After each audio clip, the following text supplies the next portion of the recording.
Larsson Line is gold for Bitcoin. Is this the beginning of the breakout we've been waiting for since we rejected 30k here the first time in April and then again in July? Double top is very real, but there is no such thing as a triple top. Is third time's a charm? We will cover that, but first I want to talk about Bitcoin gains versus altcoin gains. When Bitcoin pumps, all the spotlight is on BTC, but I argue that even now it's easier to make money on altcoins, even though Bitcoin dominance points straight up and has done so the entire year. When you're following social media, it somehow feels like gains in Bitcoin are more important than gains in altcoins, right? But I can assure you that unless you're trading with tens or hundreds of millions of dollars in position size, the money looks the same. Let me show you one example. On September 29th, Clint here in our Discord posted Sol USD attempting an inverse head and shoulders. Could be a buy on breakup of 20.3, front run the Larsson Line gold flip. Then I wrote, superb observation. This is how I have set the alert for this in Pro, notably above 20.5. Then what happened? Price closed above my threshold, as you can see. I got the alert email, logged in and bought, price continued, and now I'm in healthy profit already. This was on the 1st of October, a few days later. The trend isn't up, so this is not a high confidence entry. I will not hold this into a loss. But if I'm lucky, the advance continues and trend flips gold, and I front ran the flips slightly with a clear invalidation level. Then let's look at the chart what actually happened. So here was the inverse head and shoulders, the neckline at about 20.5, the target of the inverse head and shoulders, which is the height of the pattern measured from the neckline, was reached, and I honestly thought this was it. But what happened? Larsson Line flipped gold, the pattern was never invalidated, price never even reached the neckline and not even close to the right shoulder, and price turned up and hit a high of 31.37 today. I also wrote there on the 1st of October, there could be many similar setups happening right now, so everyone who have fallen asleep during this boring stretch, time to wake up. And here comes the point of this. From the neckline break on 30th of September until today is a 50% gain. While if we compare with Bitcoin, that has also had a great stretch from 30th of September, which is here, until today, we have 14% gain. And 50 is more than 14. In my opinion. Now someone will say, but Larsson, that was such a bad entry on Sol. Other people talked about it much earlier. Well, if you have a good memory, I did talk about this exactly at range support. For example, I posted this in the Larsson Line Pro collaboration pane for Sol a month ago. I wrote this on July, which was on June 16. Sol USD at support. Then price was 15.16. And I also highlighted that Sol to BTC is at support. And it was exactly at support there, June 16. So if we zoom out, June 16 was here, which I'd argue was a great risk reward during ranging price action. As you can see, this is a range, this is not a trend, but that was support. And from June 16 until today is 106% gain. Bitcoin from June 16 until today is plus 22% gain. 106% is more than 22%. In my opinion. And this is in the worst imaginable conditions for altcoins. Bitcoin dominance is a straight line up, and if we only look at the speculative coins excluding the altcoins, it's even more straight line up. So Bitcoin dominance increasing and Bitcoin USD in a choppy range full of fake outs. Can't possibly be any worse environment than that, and even then, these opportunities pop up. 50% increase, 100% increase. I hope that you see that I try very hard to serve you observations of the market. I can't predict the market. I can only just apply analytics and share some observations that I find.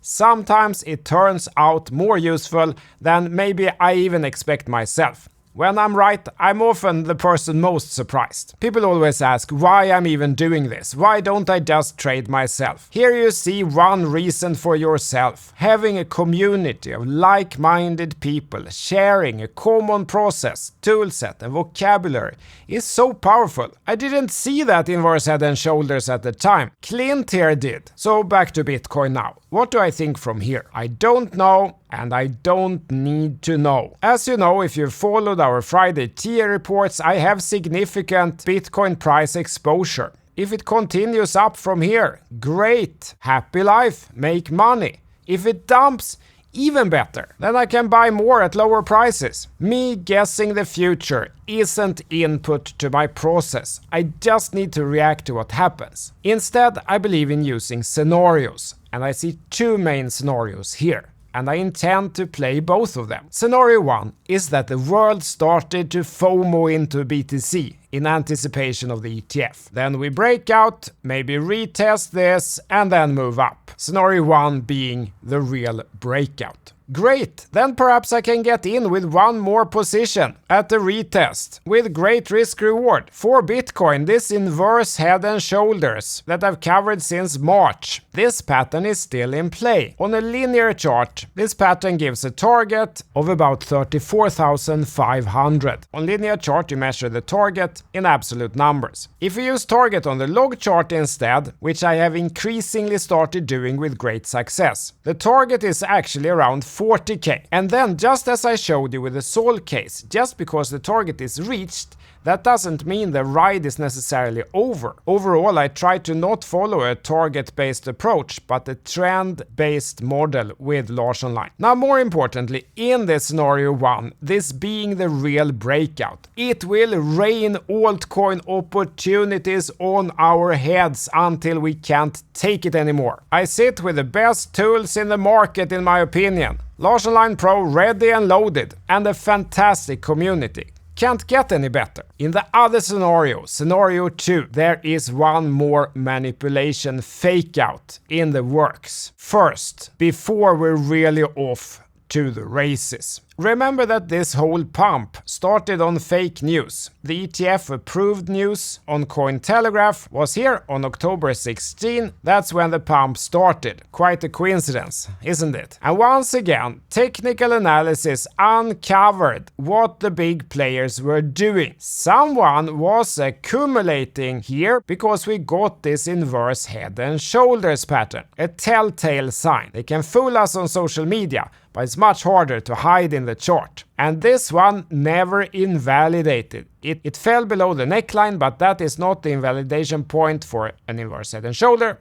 It is the right shoulder, which never hit, so it was still in play. Target 30k hit already on the fake news day. Now imagine that you are the guy or girl manipulating this market. How would you do it from here? Well, you'd have to pump it high enough for everyone to FOMO long first before you dump it. And we're not quite there yet. I feel that most people are like us, they're nervously looking at this resistance and wondering if it will break. So you'd have to pump it past that until it feels it has really broken out. Like they did here in July this year, they pumped it past the previous high. Or if we go back to an even more famous example, like they did here in November 2021, when pumping it past the previous 65k high. And then when people have loaded up, like here, that's when you dump it to liquidate all those people. And then you need to run it down below their stop losses, which I guess most people would put back in the range somewhere here, and the really careful people would put it below the 25k range support. So in this scenario, where is the point where they have pumped it enough? There isn't an exact level, but past this area at 31.4, 31.8, that would definitely be beyond that. So my personal strategy here is super simple. I plan to win both ways. Now someone will say, but Larsson, come on! Larsson Line is gold! Why don't you take the entire portfolio and go all in? Don't you believe in your own tools? Let me explain. Say that you are at a casino, at roulette, and the rules of this casino is that you have to bet on red.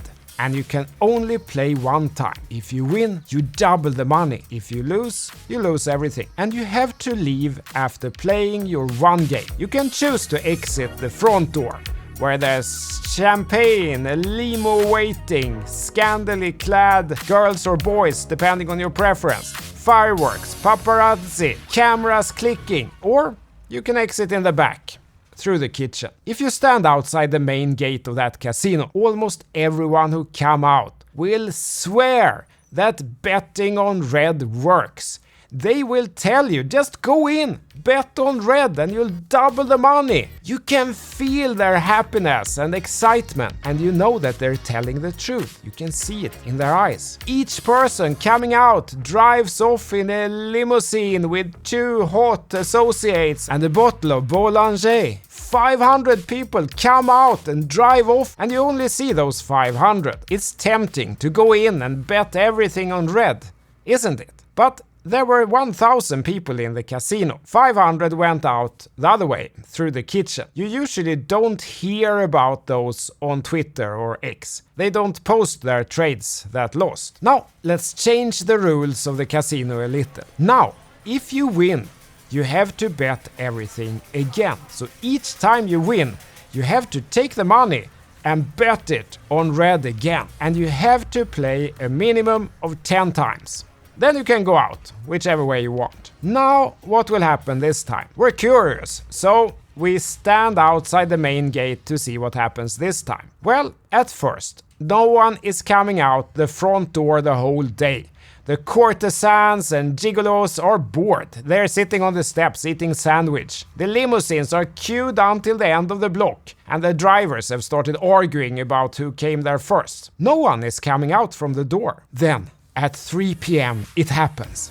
One guy comes out, he's all sweaty and confused, and he keeps repeating millions, millions, billions. Turns out he won. He bet on red every time, and red came up 10 times in a row. That's one chance in 1024. He doubled his money 10 times, which is 1024 times the money. He drove off in the limousine. But the other 999 players, they all left through the kitchen. They lost. Even those that were right 5 times in a row still lost in the end. Even several that were right 9 times in a row still lost everything. The markets work the same way. Maybe you feel that you know that Bitcoin will pump to 100k now. So you take all your money and an extra mortgage on the house and buy a conservative 3x long here. And maybe you're right. Then you'll make a lot of money. Limousine, associates. And if you quit after doing it once, you probably have a better than 50-50 chance of winning if you do this right now. I agree. But if you take this approach every time, the day will come when it doesn't work out. Something unexpected happens, FTX happens, or something else you couldn't possibly have predicted. Then it's game over and you have to exit through the kitchen entrance. If I were 21 years old and I had one salary from my job to gamble with, I might think differently. But where I am now, I don't follow this approach. I don't want to have a 1 in 1024 chance to make a lot of money. Remember that I told you before, 95% of people who wrote to me who didn't have a process were stories of people losing money. And I don't even want to have a 50-50 chance either. That's too bad odds for me. I want to have an approach where I grind on, protect my downside, and maximize my chances that I will eventually walk out the front gate of this crypto casino with a lot of money. So how is this possible? Is it the line, the Larsson Line? Does it predict if the roulette ball will land on black or red? No, it's time. The missing ingredient is time. I'm fine to stay in the casino for a long time. I'm fine to stay there the whole week, study the tables, study the floor materials, find the one roulette table that is slightly tilted and not perfectly straight, and then keep doing small bets for a long time, slowly but surely building upwards. So with Bitcoin, today as every other day, I will ignore all the influencers who swear that they know know what Bitcoin will do next, and who swear that betting everything on red at the roulette wheel has worked well for them. Today is all-time high for me. It's a very happy day, but I will just try to keep my head cool, my feet warm, and keep grinding on. And for your case, depending on your life situation, at least be aware of these mathematics and this example that I tried to show, which is called survival bias, and make sure that you consciously choose what approach is right for you. Beware of the scammers. I have only one website, and it's ctolarsson.com. Everything else is a scam. Thank you, tack. CTO Larsson out. Hej då.